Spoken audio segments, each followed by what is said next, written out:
வாங்க ஃப்ரெண்ட்ஸ், கோல்பாசா தமிழ் சேனலுக்கு உங்களை மீண்டும் அன்புடன் வரவேற்கிறோம். இன்னைக்கு காலை நிலவரத்தில் மீண்டும் தங்கத்தோட விலை சரிஞ்சு காணப்படுது. இருந்தாலும் இது தொடர்ந்து சரியுமாங்கிறது தான் மிகப்பெரிய கேள்வியாக இருக்குது. காலை நிலவரத்தில் சரிஞ்சு காணப்பட்டாலும் ஒரு சில நாட்களில் பார்த்தீங்கன்னா திடீர்னு அதிரடியான ஏற்றத்தில் காணப்படுது. இதற்கான காரணம் என்ன, மேலும் எந்த அளவுக்கு சரிங்கிறத பற்றி தெரிஞ்சுக்க நம்ம சேனலை சப்ஸ்கிரைப் பண்ணுங்கள்.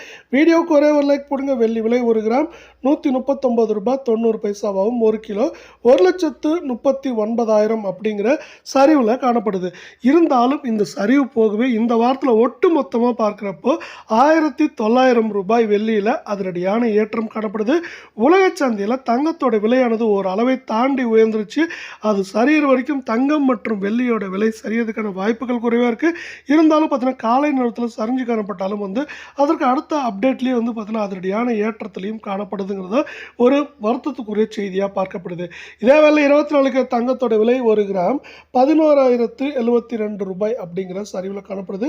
என்னதான் இருந்தாலும் இந்த 11,000ங்கிறது அதிகப்படியான விலை தான். அரை பவுனோட விலை 44,288 சவரன் 88,576 ரூபாவாக காணப்படுது. நீங்கள் நம்ம சேனலை சப்ஸ்கிரைப் பண்ணலாம் கூட பரவாயில்ல, வீடியோவுக்கு ஒரே ஒரு லைக் போடுங்க. காலை நேரத்தில் சரிஞ்சு காணப்பட்டாலும் இந்த வாரத்தில் ஒட்டு மொத்தமாக பார்க்குறப்ப இந்த சரிவு போகவே நம்மளுக்கு 776 ரூபாய் அப்படிங்கிற அதிரடியான ஏற்றத்தில் தான் இந்த 24K தங்கத்தோட சவரன் விலை காணப்படுது. இதே வேலை நம்ம அடுத்து 22K தங்கத்தோட விலையை பார்க்கலாம். அதோட விலையும் பார்த்தீங்கன்னா 1 கிராம் 10,149 அப்படிங்கிற சரிவில் நீடிக்கிற வேலையில் தங்கம் மற்றும் வெள்ளியோட விலை தொடர்ந்து சரின்னு ஆசைப்பட்டீங்கன்னா வீடியோக்கு ஒரே ஒரு லைக் போடுங்க. 8 கிராம் 81,192 ரூபாவாக காணப்படுற வேலையில் அரை பவுனோட விலை 40,596 ரூபாயாக காணப்படுது.